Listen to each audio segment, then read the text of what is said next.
Hello guys, welcome back to channel. मैं हूं वैशाली चंदेल। तो जैसा मैंने आपको कहा था कि ट्रिप के पीछे की स्टोरी एंड बाकी इंपॉर्टेंट इन्फॉर्मेशन मैं आपको इस सीरीज के एंड में दूंगी। तो चलिए शुरू करते हैं पहले सवाल के साथ। तो पहला क्वेश्चन है, ये अनप्लान ट्रिप कैसे बना? क्यों हमने मथुरा वृंदावन जाने का डिसाइड किया? So as the title says, it's an unplanned trip. पर कैसे, अब वो सुनिए। फ्लैशबैक। तो हम लोगों का प्लान फिक्स्ड था खाटू श्याम जाने का 15 दिन पहले का। एंड हम जाने वाले थे प्रांशु के साथ उसकी गाड़ी में। प्रांशु आपको याद हो तो, जिसके साथ हम सोलन एडवेंचर ट्रिप पर भी गए थे। पर थर्सडे को हमें निकलना था एंड ट्यूसडे को शायद उसने बताया कि इस मंथ कैंसिल कर देते हैं, बिकॉज वो अपनी कजन की शादी के बाद काफी थक गया था और अभी घर पर ही था। एंड हमें निकलना था थर्सडे को। सुन के हमारा दिल तो टूटा, बिकॉज हम काफी टाइम से खाटू श्याम जी जा रहे थे, ऑलमोस्ट 2 years से। पर हमेशा प्लान गड़बड़ हो जाता था एंड इस बार भी वो ही हुआ।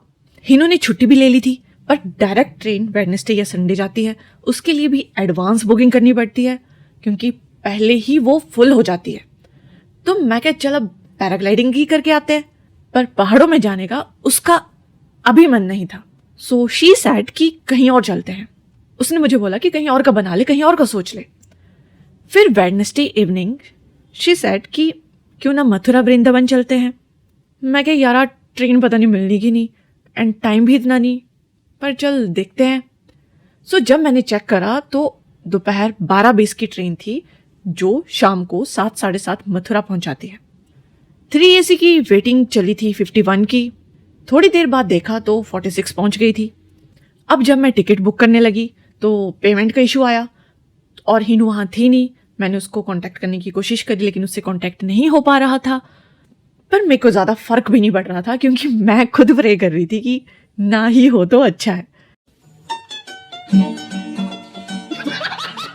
You guys, I'm like really smart now. क्योंकि मेरा खुद का मन खराब हो गया था प्लान कैंसिल होने के कारण, और पता नहीं, बस मन सा नहीं कर रहा था।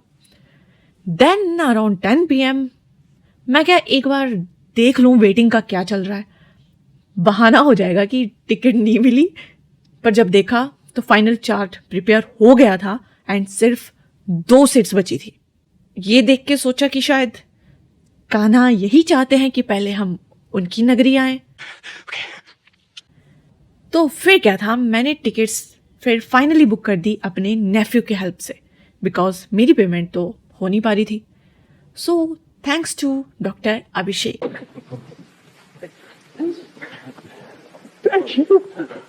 जिनकी हेल्प से हम इस बार मथुरा वृंदावन और आगरा भी जा पाए। बस फिर क्या था, सुबह खा पी के रेडी होके रास्ते के लिए मैगी पैक करके हम निकल गए। एंड आगे की कहानी आपको कुछ पता ही है अगर आपने बाकी की वीडियोस देखी है।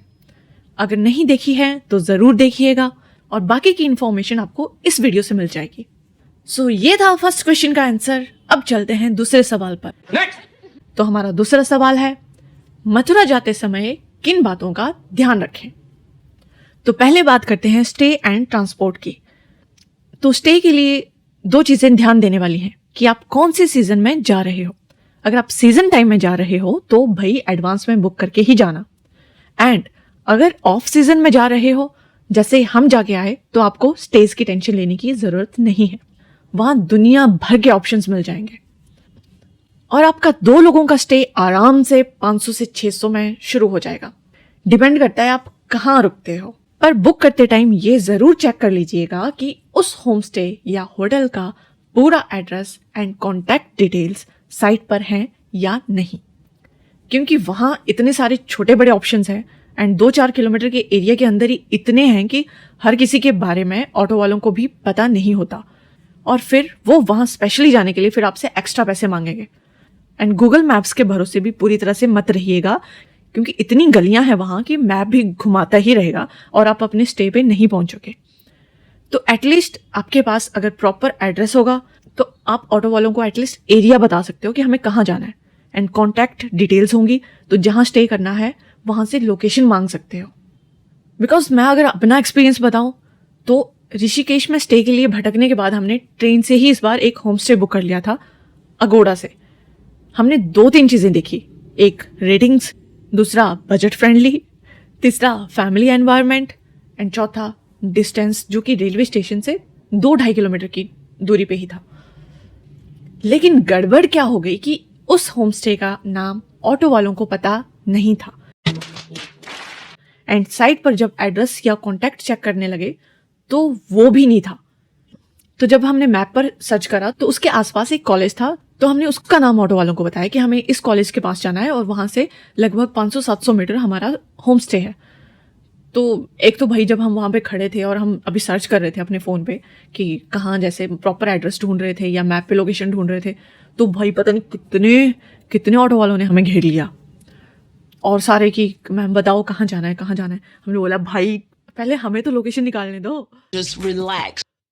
तो फिर एक ऑटो वाला बोलता कि जब हमने लोकेशन दिखाई तो वो बोलता कि 150 लूँगा, कि उस साइड तो कोई नहीं जाता तो स्पेशली जाना पड़ेगा। अदरवाइज़ अगर आपको वहाँ लोकल ट्रैवल करना हो तो हर जगह के 10 रुपये सवारी हैं लोकल एरिया की, एंड कोई कोई ऑटो वाले टूरिस्ट देख के ज़्यादा से ज़्यादा 20 रुपये ले लेते हैं।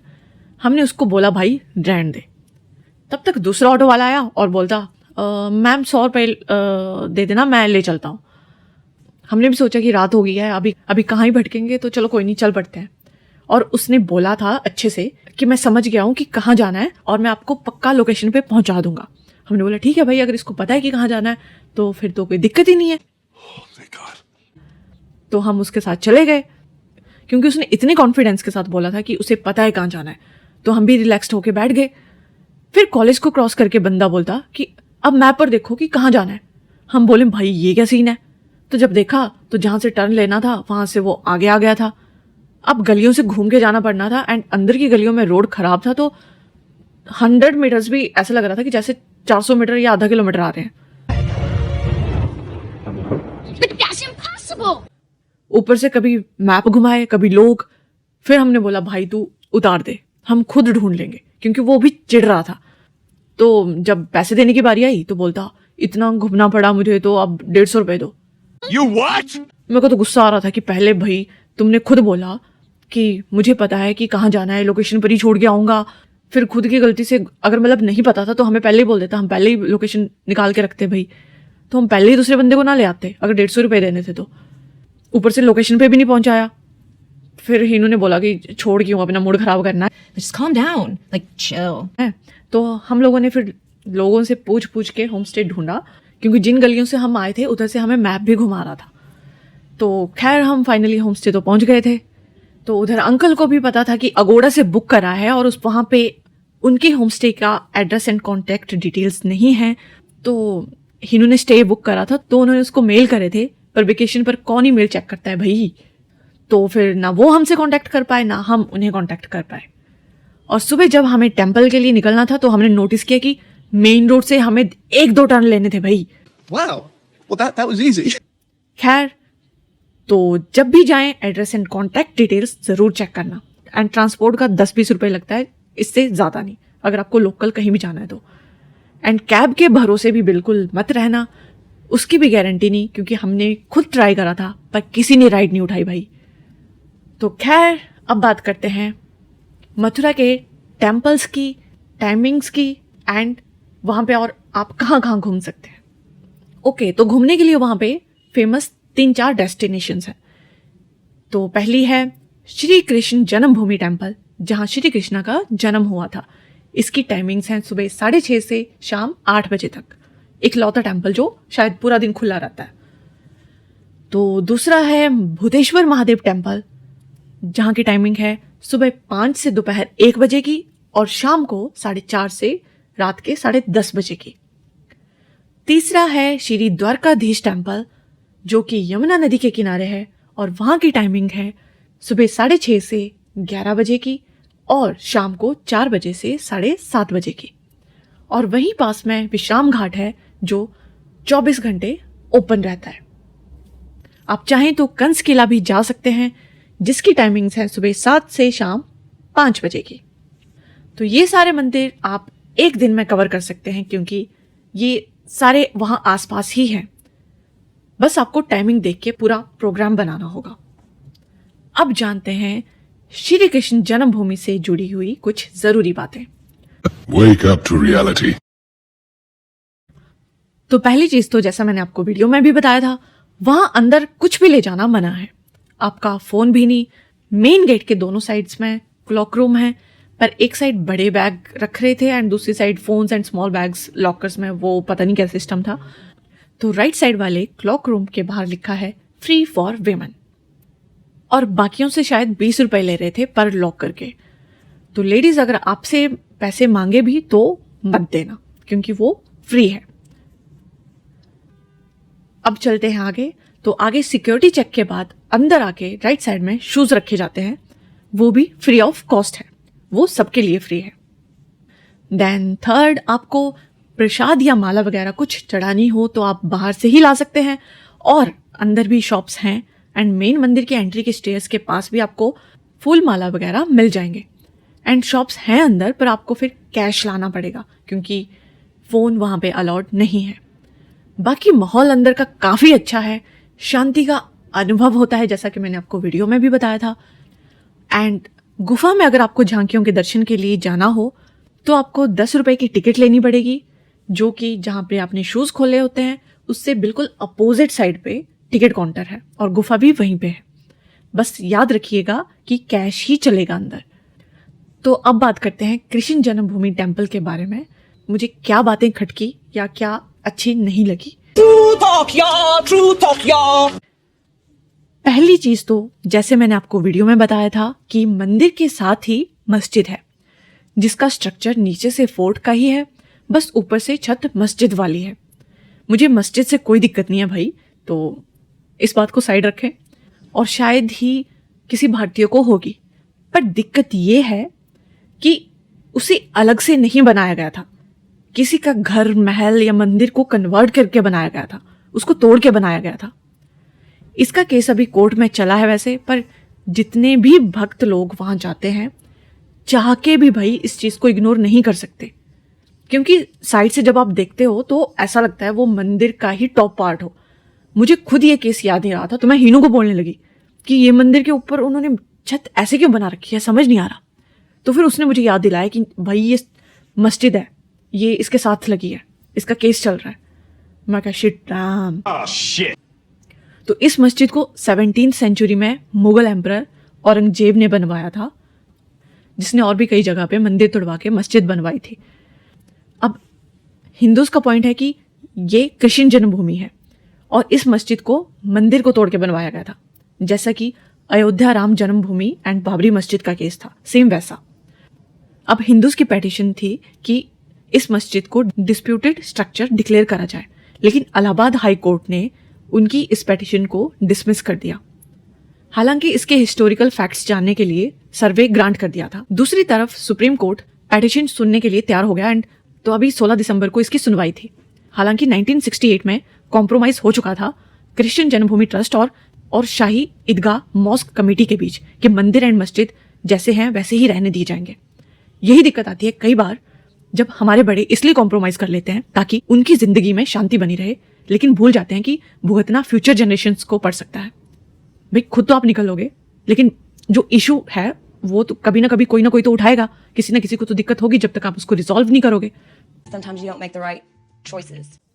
तो खैर 1991 में प्लेसेस ऑफ वर्शिप एक्ट आया, जिसके अकॉर्डिंग जो 15 अगस्त 1947 को जो भी प्लेसेस ऑफ वर्शिप जहां भी जैसे भी थी वो वैसे ही रहेंगी, एक्सेप्ट अयोध्या राम जन्मभूमि। एक और कुछ समझदार लोगों का डिसीजन, फ्यूचर में डिस्प्यूट्स के लिए ये काफी था। अब 2020 में हिंदू पेटिशनर्स ने फिर 1968 के कॉम्प्रोमाइज को इनवैलिड करने के लिए पेटिशन फाइल की, और 2021 से 23 तक कई ऐसे पेटिशंस फाइल हुए मथुरा कोर्ट्स में जो सर्वे एंड ऑनरशिप राइट की डिमांड करते हैं, और मॉस्क कमेटी अपोज करती है प्लेसेस ऑफ वर्शिप एक्ट का हवाला देके। अब 2024 में इलाहाबाद हाई कोर्ट ने सारी पेटिशंस रिलेटेड सूट्स खुद को ट्रांसफर कर दी, और जैसा मैंने बताया कि अब मामला सुप्रीम कोर्ट में चल रहा है और 16 दिसंबर को इसकी हियरिंग थी। पता भाई सबको है कि सच क्या है, पर पास्ट के कुछ गलत डिसीजंस के कारण ये लड़ाई अभी तक चल रही है। जिनका है वो साबित करने में लगे हैं कि हमारा है, जिनको मिला है वो भाई क्यों ही मानेंगी कि ये कब्जा के लिया गया था और ये तुम वापस ले लो इसे। इतनी आसानी से कौन छोड़ता है भाई। It's not going to be easy. It's going to be really hard. आजकल तो किराएदार भी ज्यादा लंबे टाइम तक टिक जाएं तो घर क्लेम करने लग जाते हैं, तो ये तो फिर रिलीजियस मैटर है। और इन्हीं वजह से आजकल मकान मालिक भी डरते हैं कि ज्यादा टाइम तक रखा तो ऐसा ना हो कि कल को बोलें कि हम यहाँ से नहीं जाएंगे, ये हमारा है। और मैंने ऐसे कई केसेस में देखा है कि मकान मालिकों को खुद का घर खाली करवाने के लिए उल्टे किराएदार को पैसे देने पड़ गए, वो भी लाखों में।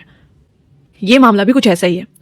आपकी कोई कीमती चीज कोई लूट के ले जाता है, आप कंप्लेंट भी करते हो, पर फिर किसी ताकतवर के सामने आप उस समय बोल नहीं पाते, और फाइनली जब आप हिम्मत करके बोलते हो, सबूत भी लाते हो, तो जज आपको आपकी चीज वापस दिलाने की बजाय आपको समझाता है कि अब ये बड़ी पुरानी बात हो गई है तो जाने देते हैं, उसके पास ही रहने दो। और ज्यादा दिक्कत वाली बात तब हो जाती है जब आपकी लूटी हुई कीमती चीज आपको रोज किसी और के पास देखनी पड़ती है, और ये जानते हुए भी कि वो आपकी है, आप उस पर हक नहीं जता पा रहे, Assassinated today, only hours after revealing to the world that she is super able. For now. वापस नहीं ले पा रहे। ऐसा ही कुछ कृष्ण जन्मभूमि का भी केस है। खैर देखते हैं अब कोर्ट का क्या डिसीजन आता है। दूसरी बात जिसे देख के मुझे इससे भी ज्यादा गुस्सा आया, तो जब हम मंदिर घूम रहे थे तो हम बैक साइड में गाय देखने के लिए साइड में खड़े थे, तो जब हमने नीचे देखा तो मंदिर के छज्जों पर भाई प्लास्टिक के रैपर्स, बॉटल्स, लिफाफे और कहीं कहीं तो गुटखा पान जो भी था वो भी थूका था।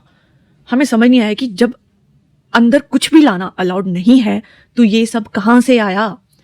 What is this? और दूसरा, वहां कोई सफाई नहीं करता क्या भाई? क्योंकि पहली चीज हम अर्ली मॉर्निंग गए थे तो उस दिन का तो वो कचरा था नहीं, और देख के भी लग रहा था कि जैसे पता नहीं कब से वो वहां पे पड़े हैं। और सिर्फ एक साइड नहीं, वो हर तरफ था। कैमरा अगर अलाउड होता तो मैं आपको दिखाती भी। तीसरा, वहां इतने सिक्योरिटी गार्ड्स घूमते हैं, तो अगर कोई ऐसी हरकत कर भी रहा होता है तो उसे रोकते या पकड़ते क्यों नहीं भाई? चौथा, मंदिर वाले भी शायद सोचते होंगे कि लोग आएंगे, दर्शन करेंगे और निकल जाएंगे, इधर बाहर वाली साइड कौन ही ध्यान देगा। पर भाई अगर कोई ध्यान नहीं देता तो तुम्हें तो दिख रहा है ना, उसको साफ क्यों नहीं करवाया जाता? तुम लोगों को वापस मस्जिद तोड़वा के मंदिर चाहिए, उसके लिए लड़ मर लेना, पर जो आपके पास ऑलरेडी है उसकी कदर नहीं करनी। पहले जो है उसको तो संभालो भाई। I rest my case.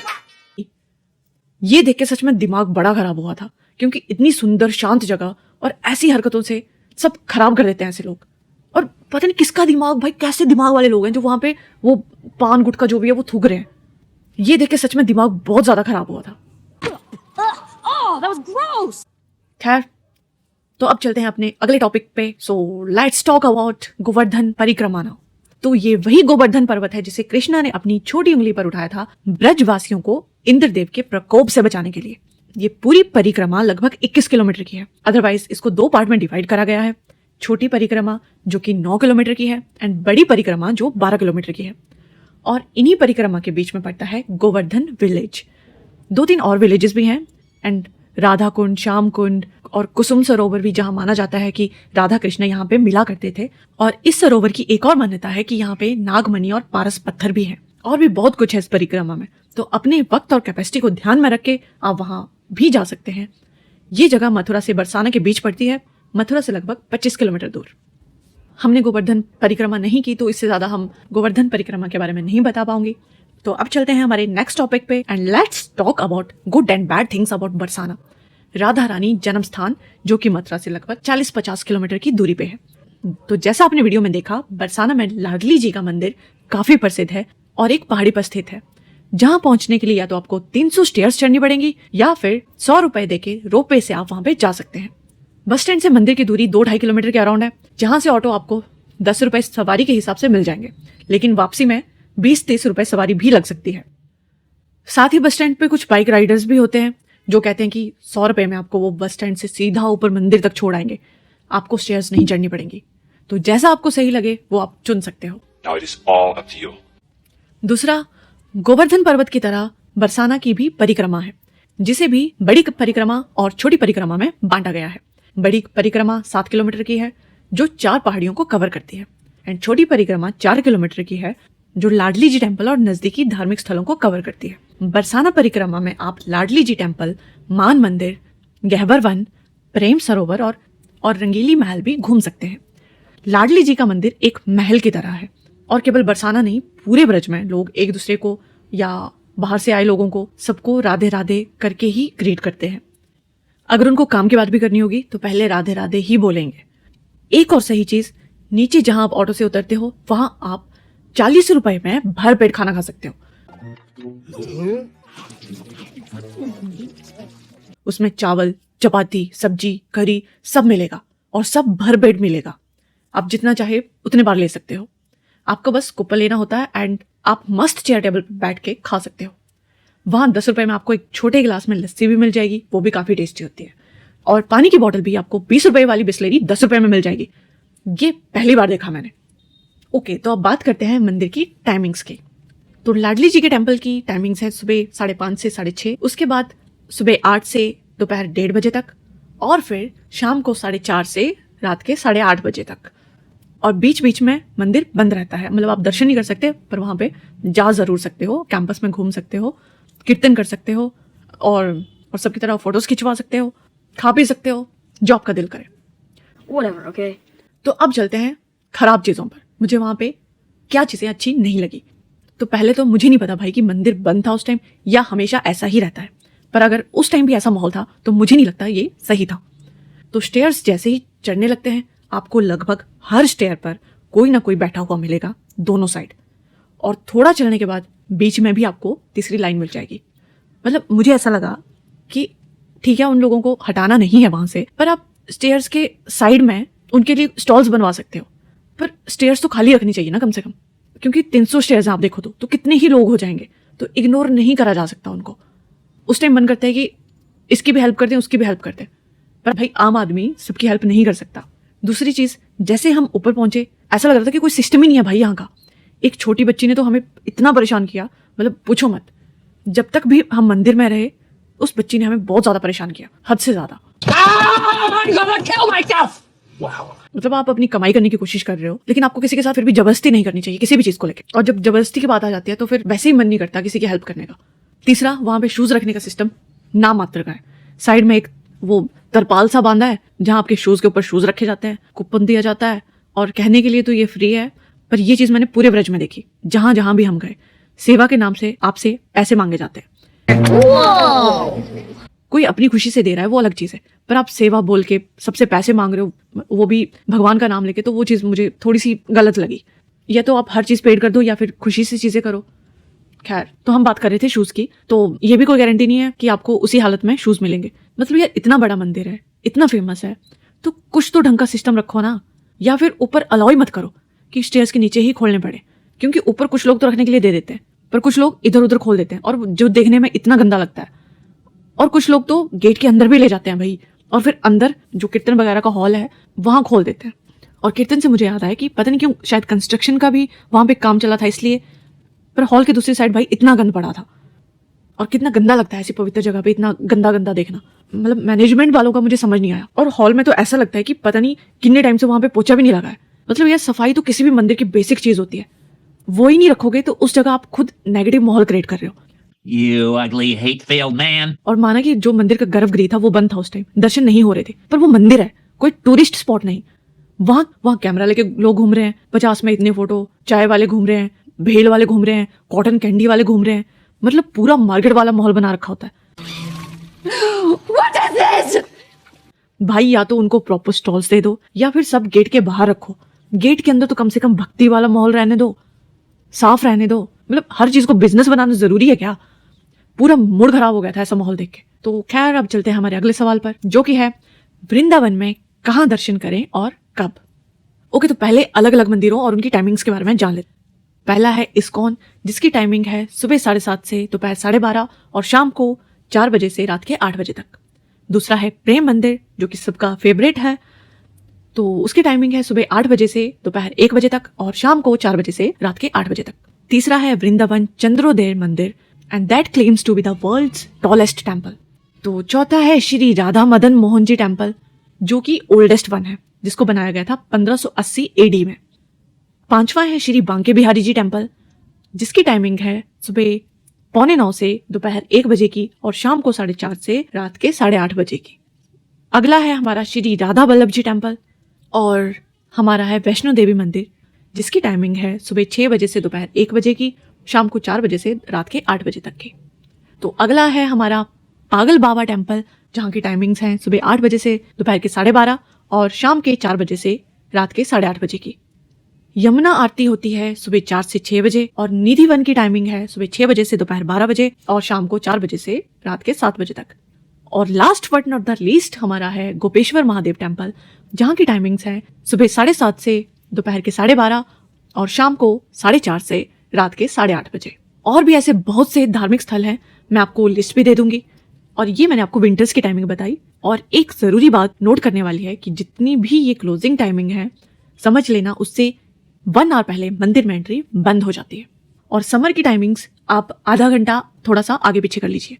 अब ज़्यादातर लोग जो हैं, स्पेशली हमारी जनरेशन के लोग, उनको अगर चुनना पड़े तो वो प्रेम मंदिर में जाना प्रेफर करते हैं, क्योंकि ये काफ़ी सुंदर मंदिर है।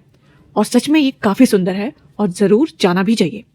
हम खुद वहाँ जा रहे थे, पर जब हमने लोकल्स से पूछा कि जो मेन टेम्पल्स हैं यहाँ पुराने वो कौन से हैं, तो उन्होंने हमें बांके बिहारी जाने की सलाह दी। एंड निधि वन भी उसी साइड है, तो उन्होंने कहा कि आप उधर भी जा सकते हो। और हमने ऑटो में बैठने के बाद बांके बिहारी जाने का डिसाइड किया था, क्योंकि प्रेम मंदिर हम पहले भी जा आए थे एंड हमें कोई ओल्ड टेम्पल भी विजिट करना था, तो हमने फिर बांके बिहारी जाने का डिसाइड किया था।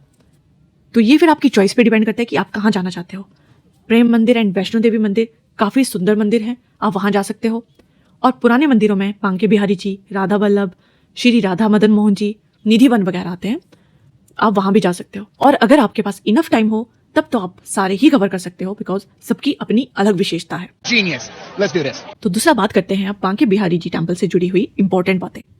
तो हम इस बार यहाँ गए थे, तो आपको यहाँ के बारे में कुछ इंपॉर्टेंट चीज़ें मैं बताती हूँ।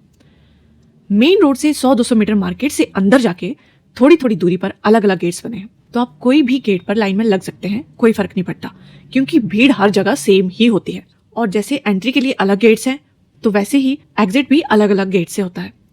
प्रसाद में ज़्यादातर वहाँ पेड़े जाते हैं और हर शॉप पर आपको अलग रेट मिल जाएंगे। कहीं 50 रुपए का 250 ग्राम, तो दूसरी शॉप पर 100 का होगा, तो तीसरी पर 200 का। तीसरा, शूज़। पूरे रास्ते आपको शॉप्स वाले अप्रोच कर रहे होंगे कि प्रसाद लो और शूज़ यहीं रख जाओ, अंदर आपको जगह नहीं मिलेगी, क्योंकि वो शूज़ भी तभी रखने देंगे अगर आप उनसे प्रसाद लोगे। तो भाई स्ट्रैटेजी तो सही है उनकी। पर आप चाहो तो शूज़ आगे तक ले जा सकते हो एंड मंदिर के एंट्री गेट से पहले गली बनी हुई है बीच में, वहां रख के दर्शन करके बाहर आके शूज़ लेके वहां से राधा वल्लभ टेम्पल के लिए गली से ही जा सकते हो। या फिर बिल्कुल ही बाहर खोल के आओ, मतलब जहां लाइन्स लगना शुरू होती हैं उससे भी पहले, क्योंकि जब बाद में आप बाहर आओगे तो या तो एंट्री बंद हो गई होगी और जहां आपने शूज़ रखे होंगे वहां पुलिस वाले आपको जाने नहीं देंगे, तो फिर शॉपकीपर्स आपके शूज़ को डंडे से बाहर फेंक रहे होंगे। या फिर अभी भी भीड़ होगी तो आप घुस नहीं पाओगे वहां, सो बेटर है या तो साथ ही ले जाओ या फिर बाहर ही खोल के आ जाओ। I don't think that's how it works. चौथी चीज, यहाँ भक्तों की भीड़ सुबह से लग जाती है, भले ही मंदिर 8:45 बजे खुलता हो, तो उस हिसाब से मंदिर आए। 5वीं चीज, मोस्ट इंपॉर्टेंट, अपने फोन, स्पैक्स वगैरह सब अंदर रखें, क्योंकि वहां पर इतने बंदर होते हैं कि कब कौन कहां से आके आपसे चीजें छीन के ले जाए आपको समझ भी नहीं आएगा। और वहां लोकल्स ने जैसे बताया, ये पूरे व्रज की बात है कि बंदर आपका सामान भी तभी वापस करते हैं जब आप उनको फिर फ्रूटी पिलाते हो। और ये सिर्फ वृंदावन में नहीं, पूरे व्रज में है। हर जगह मंदिरों के आसपास खासकर बंदरों का खौफ है। मैं खुद इसलिए ज्यादा वीडियोस रिकॉर्ड नहीं कर पाई, क्योंकि फोन निकालना मुश्किल हो रहा था, कहीं भीड़ तो कहीं बंदरों का डर। बल्कि लास्ट में एक इंसिडेंट भी हो गया अपने साथ। मंदिर से आने के बाद मेरे हाथ में एक ट्रांसपेरेंट पोली बैग था जिसमें प्रसाद का डब्बा रखा था, और हम चेकआउट के लिए लेट भी हो रहे थे, तो हम जल्दी में थे और हम पता मंदिर से बाहर भी आ गए थे, हम मेन रोड पर थे। एंड मैं वहां ऑटो वाले भैया से बात कर रही थी, इतने में एक बंदर आता है और मेरे हाथ से पोली बैग खींचने की कोशिश करता है। जब उसको लगा कि मैंने बैग पक्का पकड़ा हुआ है, तो वो पोली बैग फाड़ के ही प्रसाद का डब्बा ले गया। और हमने पेड़ों को बस प्रसाद की तरह ही खाया था। तब तक हमने सोचा था कि हम बाद में खाएंगे, पर अब बंदर की किस्मत और हमारी किस्मत। It is your destiny. और वहां आपको कुछ खरीदना हो तो अच्छे से अलग अलग शॉप्स पर रेट पता कर लेना, क्योंकि एक शॉप पर अगर कोई चीज 50 की है तो सेम चीज दूसरी शॉप पर आपको 10 की भी मिल सकती है। और ज्यादा प्रेफर करें कि होलसेल रेट्स की शॉप देखें या फिर अच्छे से रेट्स जांच के कुछ खरीदे, क्योंकि वो लोग वहां भक्ति के लिए नहीं बिजनेस के लिए बैठे होते हैं, तो वो अपने हिसाब से ही वही चीजें बेचेंगे। ये आपको देखना पड़ेगा कि आपके लिए कौन सा रेट सही बैठ रहा है। तो बात करते हैं ट्रांसपोर्ट की। तो ट्रांसपोर्ट का पूरे ब्रज में सेम सिस्टम है, 10-20 रुपए सवारी। मथुरा से वृंदावन भी आप 30 या 40 रुपए में ऑटो से पहुंच जाओगे। अब बात करते हैं उन चीजों की that I personally didn't like and can be changed in and around Banke Bihari temple. तो पहली चीज, वहां पर इतनी भीड़ होती है, धक्का मुक्की होती है, तो मुझे लगता है कि एटलीस्ट गेट के एंट्री पॉइंट से मंदिर के गेट तक लाइंस डिवाइडर लगा देना चाहिए, ताकि एटलीस्ट साइड से धक्का मुक्की ना हो और लोग अपनी अपनी रोज में खड़े रहें। मतलब आगे निकलने के लिए रास्ता ना ढूंढे, जिसके कारण फिर धक्के लगते हैं और बीच में भाई बच्चे होते हैं, बुजुर्ग होते हैं, तो किसी को कोई दिक्कत हो सकती है, तो वो फिर रिस्की काम होता है। तो बेटर है कि वो लाइंस डिवाइडर लगाए जाएं, जैसे एल्यूमिनियम के वो पोल्स लगे होते हैं, वो डिवाइड करा होता है लाइंस को, तो उस तरह से कुछ करा जा सकता है, तो सबके लिए सही हो जाएगा, कोई हड़कंप नहीं मचेगी। दूसरा, उनको शूज़ रखने के लिए भाई कुछ तो इंतज़ाम करना चाहिए। एटलीस्ट अगर उनको संभालना नहीं भी है तो खोलने के लिए प्रॉपर एरिया तो हो। अगर उनको जिम्मेवारी नहीं लेनी है, वो संभालने वाला सिस्टम नहीं रखना है, कूपन का सिस्टम नहीं रखना है, तो कम से कम एक प्रॉपर एरिया हो जहाँ पे शूज़ वगैरह लोग खोल सकें और आराम से फिर मंदिर के दर्शन कर सकें।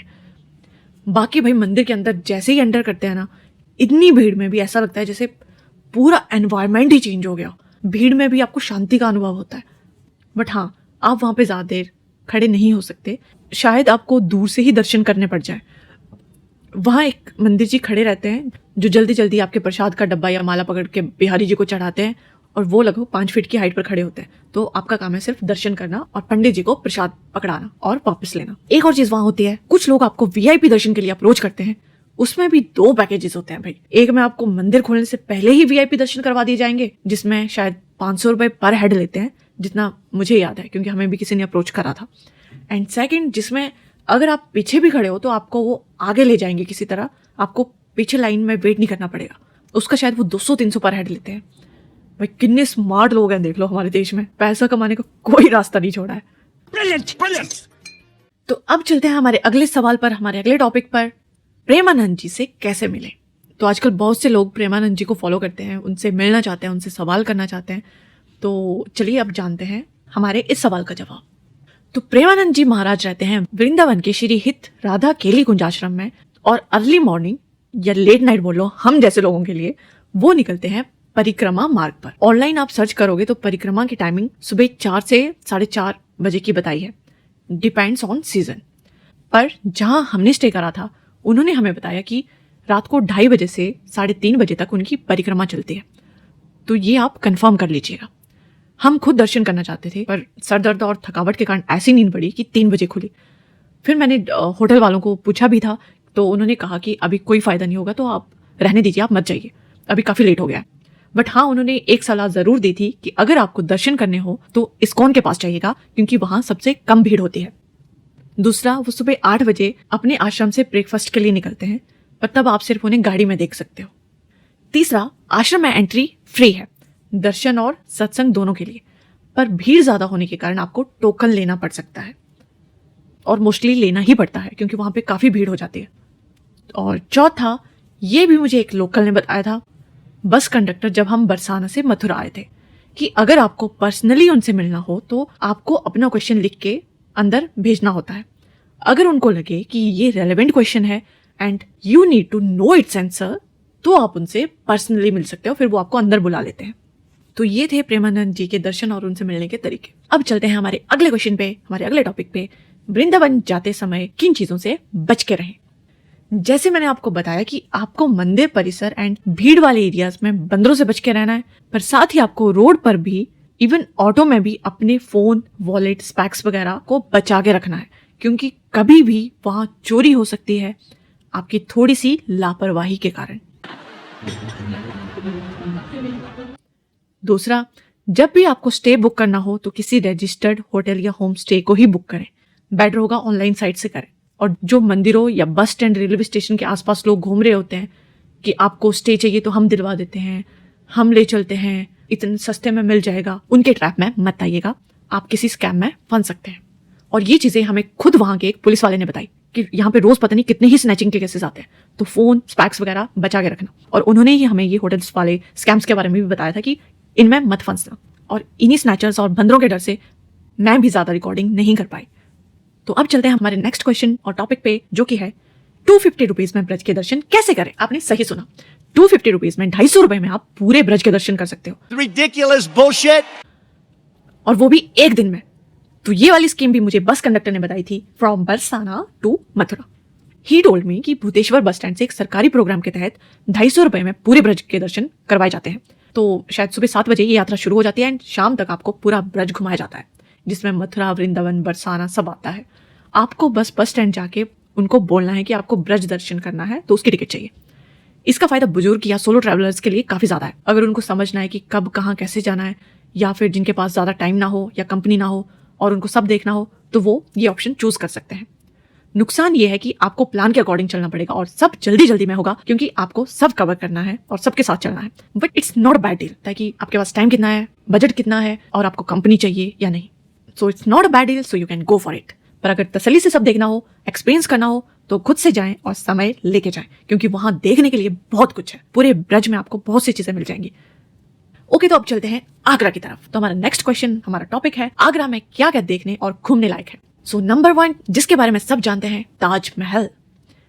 तो दूसरा है आगरा फोर्ट, जो ताजमहल के जस्ट सामने है, लेकिन उसके एंट्रेंस तक पहुंचते पहुंचते आपको 2-2.5 किलोमीटर कवर करना पड़ेगा। उसी के अंदर आपको अंगूरी बाग, शीश महल और जहांगीर पैलेस देखने को मिल जाएगा, और इन दोनों जगह के लिए आपको टिकट्स भी लेनी पड़ेंगी। थर्ड, आगरा से 40 किलोमीटर दूर आपको एक और यूनेस्को वर्ल्ड हेरिटेज साइट भी मिल जाएगी, जो कि है फतेहपुर सिकरी। ये तीनों ही आराम से आप एक दिन में कवर कर सकते हो, अगर आप सुबह थोड़ा जल्दी अपनी जर्नी शुरू कर देते हो। तो पहले बात करते हैं ताजमहल की, जिसकी टाइमिंग्स हैं 30 minutes before sunrise to 30 minutes before sunset. Friday को it's closed for general visitors, उस दिन सिर्फ मस्जिद में प्रेयर की जाती है। और अब बात करते हैं एंट्री की। तो इसके 3 गेट्स हैं, eastern, western and southern. Southern gate को सिर्फ अब एग्जिट के लिए यूज करा जाता है, वहां पे एंट्री नहीं है। बाकी बचे 2 गेट से एंट्री होती है। ईस्टर्न गेट पर क्राउड कम होती है एंड वेस्टर्न गेट पर क्राउड काफी ज्यादा होती है। और ईस्टर्न एंड वेस्टर्न गेट दोनों पर आपको टिकट काउंटर्स देखने को मिल जाएंगे। अब बात करते हैं टिकट्स के प्राइस की। तो बेसिक टिकट्स, अगर आपको सिर्फ ताजमहल का कैंपस घूमना है, आपको मेन मॉस्क एरिया जो संगमरमर से बना है वहां नहीं जाना, तो इंडियंस के लिए टिकट्स है 50 रुपीज की, सार्क और बिम्स्टेक नेशनल्स के लिए है 540 की, बाकी के फॉरेनर्स के लिए है 1100 की, और चिल्ड्रन बिलो 15 ईयर्स के लिए है फ्री एंट्री। बट अगर आपको मेन मॉस्क में भी जाना है तो सारी कैटेगरीज में आप +200 ऐड कर लीजिए। ओके, तो अब बात करते हैं ताजमहल जाने के लिए कौन सी चीजों को ध्यान में रखें। पहला, वीकेंड्स एंड फेस्टिवल्स पर आपको भीड़ ज्यादा मिलेगी, तो या तो जाना अवॉइड करें या फिर अर्ली मॉर्निंग्स विजिट कर लें। दूसरा, ट्राइपॉड्स एंड ड्रोन्स यहाँ अलाउड नहीं है, वो आपको बाहर ही रखने पड़ेंगे, जो मेरे साथ भी हुआ। मुझे अपना ट्राइपॉड, मुझे अपना गिम्बल बाहर रखना पड़ा। तीसरा, लार्ज बैग्स या फूड आइटम्स भी वहां पे अलाउड नहीं है। चौथा, main gate and ticket counter के बीच आपको 2 तरह के टॉयलेट्स मिल जाएंगे एंड दोनों के चार्जेस भी अलग अलग हैं, पर वो दोनों साथ साथ ही हैं। और टॉयलेट्स आपको तीनों गेट्स पर मिल जाएंगे। चौथा, वेस्टर्न गेट पर टॉयलेट से थोड़ा आगे लेफ्ट हैंड साइड पर कुछ शॉप्स एंड क्लॉक रूम है, जहां 20 रुपीज ले जाते हैं पर बैग के। बट टिकट काउंटर से अपोजिट साइड, जहां से एंट्री होती है मेन कैंपस के लिए, वहां भी आपको क्लॉक रूम मिल जाएगा and that is free of cost. पांचवा, टिकट काउंटर के साथ ही आपको रेस्टोरेंट्स मिल जाएंगे if you want to eat something, पर वो यूजुअल कॉस्ट से ज्यादा पड़ेगा आपको, so it's your choice. So number 6, tour guide. अगर आपको टूर गाइड चाहिए तो अच्छे से बार्गेन कर ले। टूर गाइड वाला इंसिडेंट मैं आपको बताती हूँ। हमने जैसे ही वेस्टर्न गेट से एंटर करा, एक टूर गाइड हमारे पास आया, ओके, एंड हमने उसे नाम बोल दिया पहले कि हमें नहीं चाहिए भाई, बट ही सेड कि एक बार पैकेजेस तो देख लीजिए एंड आपको टिकट्स भी अंदर से सस्ते मिल जाएंगे। तो हमने सोचा कि चलो इसकी बात सुन लेते हैं। तो उसका फुल डे पैकेज था शायद 3500 के अराउंड, या ज़्यादा था, मतलब मुझे अच्छे से याद नहीं है। पर फिर खुद ही बोलता कि ये तो कैसे होगा, because it's already afternoon and ये 5-6 आवर्स का होता है फुल डे का, पर आपका तो 1-2 आवर्स का ही होगा, आपको सिर्फ ताजमहल घूमना है, तो आप कोई नहीं, आप 1900 दे देना। हमने सुना, हमने एक दूसरे की तरफ देखा और हमने बोला भाई रहने दे, और हम वहां से आने लगे। तो बोलता कि कोई नहीं 1500 दे देना। हमने बोला भाई नहीं, बोलता 800, 500, चलो 200 ही दे देना। Whatever, okay?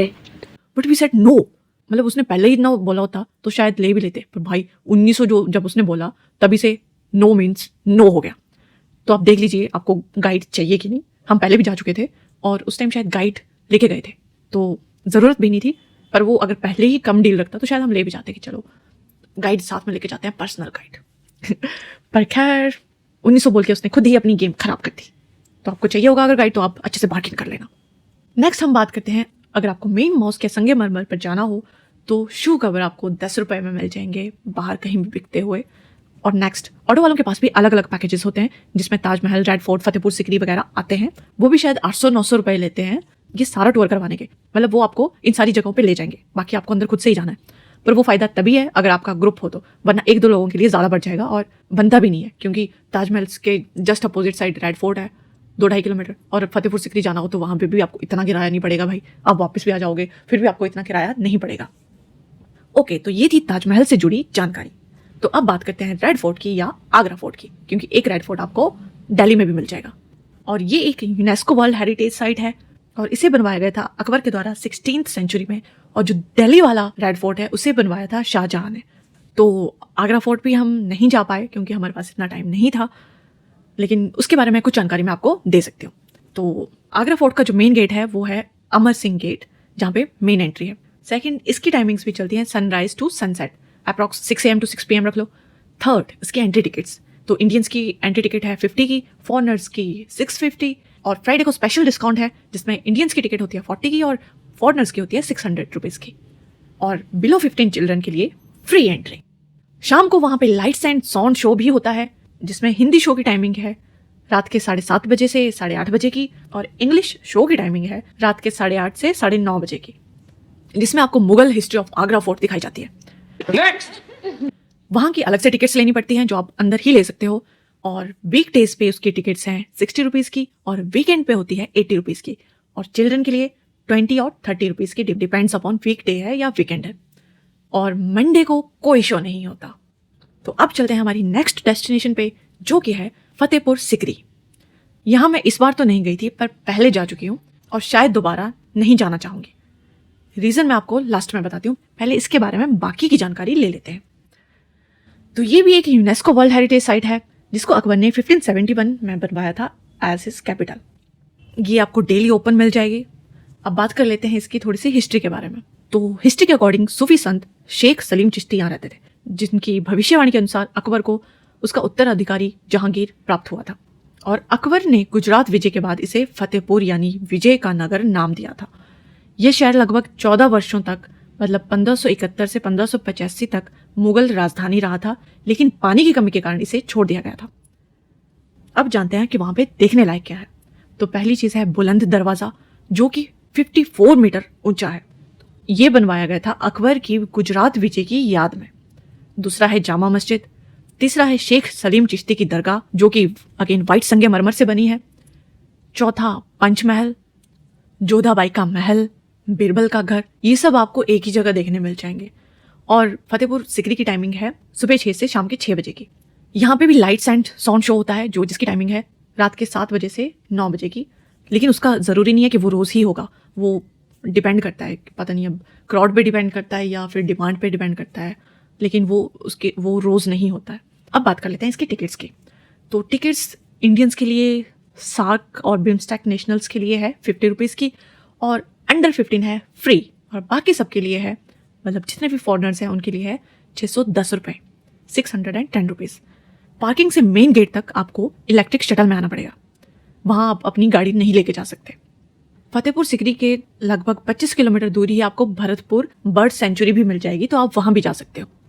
ओके, तो अब बात करते हैं कि मैं फतेहपुर सिकरी दोबारा क्यों नहीं जाना चाहूँगी। Flashback. तो ये चीज़ मैं किसी और वजह से नहीं बोल रही हूँ, मेरा एक्सपीरियंस ही कुछ ऐसा था कि अब मेरा वहाँ जाने का वैसा मन नहीं है। मुझे वैसे चीज़ें एक्सप्लोर करना पसंद है, लेकिन मैं वहाँ जा भी चुकी हूँ, और शायद अगर ये इंसिडेंट ना हुआ होता तो मैं शायद दोबारा जाना भी कंसिडर करती, लेकिन फ़िलहाल मुझसे अगर कोई पूछे तो मैं वहाँ पर नहीं जाना चाहूँगी। तो मैं आपको इंसिडेंट बताती हूँ। तो कुछ साल पहले हम कॉलेज ट्रिप से यहाँ गए थे, और हमने एक टूर गाइड को भी हायर किया था। तो वो हमें अंदर लेके गए, एंड तो वहाँ पे 2-3 लोग फ्लावर्स एंड चादर वगैरह बेच रहे थे अंदर चढ़ाने के लिए। सो टूर गाइड ने हमें बोला कि आप यहाँ से ये खरीद लीजिए, और शायद वो 100 रुपये के दे रहे थे, शायद वो पूरा वो फ्लावर्स एंड चादर, जितना मुझे याद में है। तो हम काफ़ी स्टूडेंट्स हैं, अराउंड 52, तो एक जगह से लेने में टाइम लगता, तो हमने सोचा कि चलो कोई नहीं, आधे लोग दूसरे बंदे से ले लेते हैं। बट दूसरे बंदे ने हमें बोला कि नहीं, आप उसी से लीजिए। मैं कहा भाई ये सिस्टम सही है इनका, कितनी अंडरस्टैंडिंग है। Oh, that's real nice. खैर वो लेके फिर हम टूर गाइड के साथ आगे निकल गए। तो उसने कुछ और चीज़ों के बारे में हमें बताया, और एक अंदर उसने हमें एक केब भी दिखाई कि ये केब डायरेक्ट आगरा फोर्ट में निकलती है, लेकिन अब इसे बंद कर दिया है सेफ्टी इश्यूज के कारण। तो खैर अब हमें जाना था अंदर दरगाह में, जहाँ पे हमें वो फूल और चद्दर वगैरह चढ़ाने थे। तो हम ये सोच के वहाँ पे आए थे कि हमें वो बुलंद दरवाज़ा देखना है। बाकी हमें नहीं था, चीज़ों का आइडिया नहीं था उस टाइम कि अंदर ऐसे कुछ दरगाह है और हमें ये सब खरीदना है या अंदर चढ़ाना भी है। तो कुछ बच्चे जो है वो अपने साथ कैश लेके आए थे, कुछ नहीं लेके आए थे कि देखना ही तो है भाई, फिर क्या ही करेंगे। और यहाँ पे तो कुछ कैश लेके आए थे, कुछ नहीं लेके आए थे। तो जैसे ही हम अंदर गए तो मैंने देखा कि जो वहाँ बाबा खड़े थे मोर पंख लेके, उनका बिहेवियर मेरे को बिल्कुल मतलब मुझे बिल्कुल सही नहीं लग रहा था। मैं उनको नोटिस कर रही थी। आई सो कि जो भी बच्चे वहाँ फूल चद्दर और पैसे चढ़ा रहे थे उनको वो प्यार से मोर पंख से दुआ दे रहे थे, पर जो नहीं चढ़ा रहे थे उनकी ओर गुस्से से देख रहे थे और उनको जल्दी जल्दी निकालने पर लगे हुए थे। और सिर्फ इतना नहीं, मतलब ये सिर्फ ठीक है, हो सकता है कि मैंने गलत ऑब्जर्व करा हो, लेकिन ये सिर्फ इतना नहीं था। एक दो बच्चों को तो उन्होंने ऐसे बोल के करा कि यहाँ पे चढ़ाओ, पैसे चढ़ाओ। तो जब उन्होंने बोला कि हम कैश नहीं लाए हैं, हमें नहीं पता था यहाँ का सिस्टम, तो भाई वो बाबा जी बोलते हैं कि पता नहीं कहाँ से आ जाते हैं कि चलो जल्दी चलो। और उनको ऐसे वो हाथ से धकेलने लगे और उन बच्चों के मुंह उतर गए। भाई किसी का भी उतर जाता, इतने लोगों के सामने तुम अगर ऐसी हरकत कर रहे हो तो मतलब ऐसी जगह पर तुम ये चीज़ें सोच भी कैसे सकते हो। उसके बाद इतना नेगेटिव सा हो गया, फिर मन में भी यही आया कि ऐसे लोग किसी और को क्या ही दुआ देंगे जो खुद पैसों के पीछे लगे पड़े हैं। तो ये था मेरी आंखों देखा एक्सपीरियंस। उसके बाद से मेरा मन नहीं करता वहां जाने का। I need to shut up. Please shut me up. Just shut me up. बाकी सबकी अपनी इच्छा है, जिसको जाना हो वो जा सकता है। हिस्टोरिकल चीजें हैं, देखने लायक है, बस ऐसे कुछ लोग चीजों को खराब कर देते हैं। तो अब चलते हैं नेक्स्ट क्वेश्चन पे। So how to plan Mathura Vrindavan Agra trip including Barsana and Fatehpur Sikri. Okay, तो आप दो तरह से प्लान कर सकते हैं। ऑल्सो डिपेंड कि आपके पास कितना टाइम है, आप कितना कवर कर सकते हो या करना चाहते हो। तो फर्स्ट, या तो आप चंडीगढ़ से डायरेक्ट आगरा आ जाइए, और अगर आप शाम को पहुंचते हैं तो आगरा फोर्ट में लाइट्स एंड साउंड शो देख सकते हैं। नेक्स्ट डे वहाँ एक दिन में आप सारे स्पॉट्स कवर कर सकते हैं एंड देन शाम को मथुरा के लिए निकल सकते हैं। नेक्स्ट डे आप मथुरा कवर कर लें सुबह एंड शाम, and then next day early morning Barsana निकल जाए एंड देन दर्शन एंड परिक्रमा करके शाम तक वृंदावन आ जाए। एक दो मंदिर आप वहाँ भी कवर कर सकते हो फिर, एंड देन उससे next day you have the whole day to visit as much as temples in Vrindavan. और सेकंड ऑप्शन है कि आप पहले स्पिरिचुअल यात्रा कर सकते हो, और अगर लास्ट में आपको टाइम मिलता है तो आप आगरा निकल सकते हो, वहां से फतेहपुर होते हुए जयपुर भी निकल सकते हो। आगरा में दो मेन रेलवे स्टेशन है, आगरा कैंट जो कि बिजिएस्ट वन है, एंड अगर आपको चंडीगढ़ दिल्ली के लिए ट्रेन लेनी हो तो आपको आगरा कैंट से लेनी पड़ेगी। एंड दूसरा स्टेशन है आगरा फोर्ट जो कि ब्रिटिश इरा का बना हुआ है, जहां से आपको जयपुर के लिए ट्रेन मिल जाएगी। सो जहां से भी जाएं, हैव फन। लोकल एरिया में आपको स्कूटी वगैरह भी रेंट पर मिल जाएगी, अप्रॉक्स 500 रुपीज पर डे। आप वो भी ले सकते हैं, but it would be rough. जितना मैंने देखा, no one follows traffic rules here and it's so crowded except Agra. And yes, अगर आप ट्रेन से ट्रैवल कर रहे हो तो बाकी टिकट्स में तो आपको ब्लैंकेट, बेडशीट्स, पिलो मिल जाएंगे, बट अगर आपको अनरिजर्व में ट्रैवल करना हो तो अगर तो आपका स्टेशन ट्रेन का स्टार्टिंग पॉइंट है तब तो you can expect the seat, otherwise there is no guarantee. Second, winters में अनरिजर्व्ड में ट्रैवल करना हो तो अपना ब्लैंकेट ले जाना ना भूलें, वरना ठंड से भाई पैंट बच जाएगी, जैसे हमारी हालत खराब हुई। ऑल्सो अनरिजर्व्ड में आपको इंडियन टॉयलेट्स मिलेंगे। It's fine. That's okay. So I think I am now done with all the details. Thank God. आपके कोई और क्वेश्चंस हो तो आप मुझे कमेंट्स में लिख के पूछ सकते हो, और अगर मुझे कुछ याद आता है तो मैं भी आपको जरूर बता दूंगी। So now we'll see you in my next video. Till then, don't forget to like, share and subscribe. Thanks for watching. Radhe Radhe.